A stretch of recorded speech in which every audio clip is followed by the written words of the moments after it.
नमस्ते आप सभी लोगों को। कैसे हो आप सब लोग? उम्मीद करती हूँ कि आप सब लोग बहुत अच्छे होंगे और आप सब लोगों की जो है प्रिपरेशन बहुत अच्छी चल रही होगी।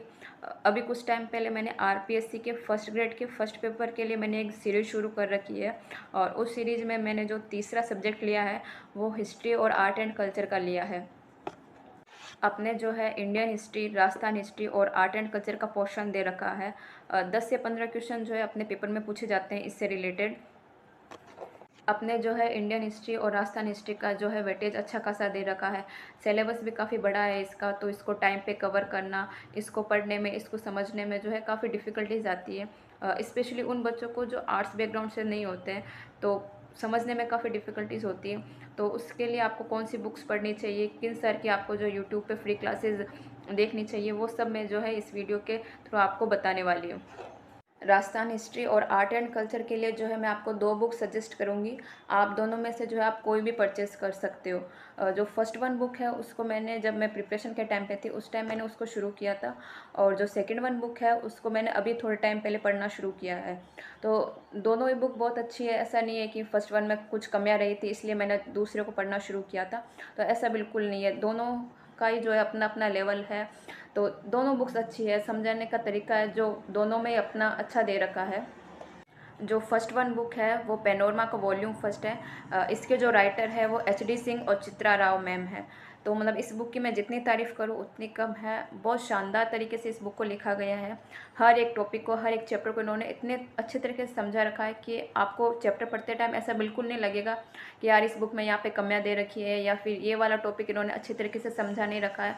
वैसी चीज़ इसमें बिल्कुल भी नहीं है। आप जैसे ही अपना एक चैप्टर कंप्लीट करोगे तो वहाँ पे आपको खुद को ऐसा फील होने लग जाएगा कि हाँ यार मैंने चैप्टर बहुत अच्छे तरीके से पढ़ लिया है, कोई भी इसका जो है मेरा कॉन्सेप्ट नहीं छूटा है बिल्कुल भी। इस तरह की ये वाली बुक है। इस बुक की जो है लैंग्वेज थोड़ी डिफ़िकल्ट है, लेकिन जब इस बुक से आप फेमिलियर हो जाओगे, बार बार बुक्स का रिवीजन करोगे, तो ये वाली प्रॉब्लम भी जो है आपकी सॉल्व हो जाएगी। अगला ये है कि हम कोई भी बुक शुरू करें तो उस बुक को हमको किस तरीके से पढ़ना है। कोई भी हम जब स्टार्टिंग में बुक शुरू करते हैं तो हमको काफ़ी चीज़ें समझ में आती है, काफ़ी चीज़ें समझ में नहीं आती है। तो इस तरह की प्रॉब्लम को लेकर जो है आपको परेशान बिल्कुल भी नहीं होना है।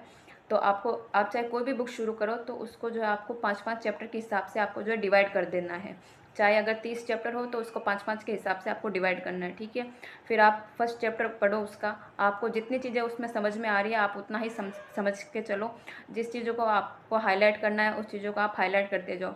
फिर इसी तरीके से जो आपको नेक्स्ट चैप्टर पढ़ना है, सेकंड चैप्टर भी आपको जो है इसी तरीके से पढ़ना है। जो चीज़ें समझ में आ रही है आप उतना समझते चलो। इस तरीके से जो है आपको करते हुए 5 चैप्टर कंप्लीट करने हैं। जैसे ही आपके पाँचों चैप्टर कंप्लीट हुए आपको जो है फर्स्ट वन से वापस शुरू कर देना है। उस टाइम आपको जितनी चीज़ें समझ में आ रही है उन चीज़ों को आप हाईलाइट करते जाओ। और जैसे ही आपका चैप्टर कंप्लीट हुआ, आपने जो फर्स्ट राउंड में जिन चीज़ों को आपने हाईलाइट किया और सेकंड टाइम में आपने जिन चीज़ों को हाईलाइट करके रखा है उसको एक बार वापस देख लो। जैसे ही आपका चैप्टर कंप्लीट हुआ आपको जो है उस चैप्टर से रिलेटेड आपको क्वेश्चन प्रैक्टिस करनी है, ताकि आपको पता रहे कि मैंने इस चैप्टर को किस तरीके से पढ़ा है और जो है क्वेश्चन पूछने का क्या तरीका रहा है। मैं इस क्वेश्चन को सॉल्व कर पा रही हूँ या नहीं कर पा रहा हूँ, वो वाली जो प्रॉब्लम है वो उस टाइम ही ख़त्म हो जाएगी। इसी तरीके से जो है करते हुए आपको अपनी बुक कंप्लीट करनी है। देखो, चाहे हम कोई भी बुक शुरू करें तो स्टार्टिंग में डिफ़िकल्टी जो है सबके साथ में आती है। चाहे हमने उस टॉपिक से रिलेटेड कितनी बार पढ़ लिया हो, लेकिन वही टॉपिक हम अब नई बुक से पढ़ेंगे तो वो डिफ़िकल्टी आएगी आएगी। सेकंड वन जो बुक है वो मैं आपको बताऊंगी पप्पू सिंह प्रजापत की Rajasthan history and art and culture की बुक। जो हिस्ट्री सब्जेक्ट से है तो मैं उनको स्पेशली सजेस्ट करूंगी कि जो आपको है ये वाली बुक तो परचेज़ कर ही लेनी है। अभी तक आपने नहीं ली है तो टाइम लेते जो है आपको इसको परचेज़ कर लेना है। इस बुक में जो है काफ़ी सारे चैप्टर्स जो है इसमें नए ऐड हुए हैं। इस बुक का जो है मैंने अलग से रिव्यू दे रखा है अपने चैनल पे, तो वहाँ जाके आप इसको पूरा देख सकते हो। इस बुक से रिलेटेड कौन कौन से टॉपिक इसमें नए ऐड हुए हैं, क्या इस बुक की खासियत है, तो आप वो वाला वीडियो ज़रूर देखना। आप चाहे जो है कोई भी बुक पढ़ना शुरू करो तो उस बुक को जो है आपको थोड़ा स्पीड लेके पढ़ना है, तो टाइम पे जब आप कोई भी बुक कंप्लीट करोगे तो टाइम पे उसका रिवीजन शुरू कर पाओगे। अगला पॉइंट ये है कि यार किसी भी बुक का अपन को जो है रिवीजन किस तरीके से करना होता है। तो आप जब उस बुक को पढ़ते होते हो तो जिन चीज़ों को आपने हाईलाइट किया रखा है या जिन चीज़ों के आपने अंडरलाइन कर रखी है, रिवीजन के टाइम में जो है आपको उन्हीं चीज़ों को पढ़ना है। इसके अलावा ये है कि इंडियन हिस्ट्री को आपको कहाँ से कवर करना है। तो इंडियन हिस्ट्री के लिए आप नाथ पब्लिकेशन की बुक और इसके अलावा जो है गणपत सिंह राजपुरोहित सर की बुक को जो है आप पढ़ सकते हो। ये तो हो गई बुक्स की बात। तो बुक्स के लिए मैंने जो है आपको 2 बुक सजेस्ट करी है। फर्स्ट वन पैनोरमा का वॉल्यूम फर्स्ट, और जो सेकंड है वो है पप्पू सिंह प्रजापत सर की राजस्थान हिस्ट्री और आर्ट एंड कल्चर की बुक। इसके अलावा यूट्यूब पे आपको कहाँ से पढ़ना है, तो यूट्यूब के लिए मैं आपको 2 टीचर्स सजेस्ट करूँगी।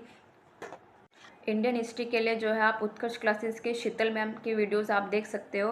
उन्होंने जो है इंडियन हिस्ट्री के हर एक टॉपिक की जो उन्होंने थ्योरी क्लास ले रखी है, चाहे मौर्य काल की चित्रकला वाला पोर्शन हो या फिर साहित्य का हो या मुगल काल में चित्रकला वाला पोर्शन हो, तो आप वहाँ से अपना कंप्लीट कर सकते हो इंडियन हिस्ट्री। और इसके अलावा जो है मैं आपको दीपक सर हिस्ट्री नाम से जो चैनल है वो आपको सजेस्ट करूँगी।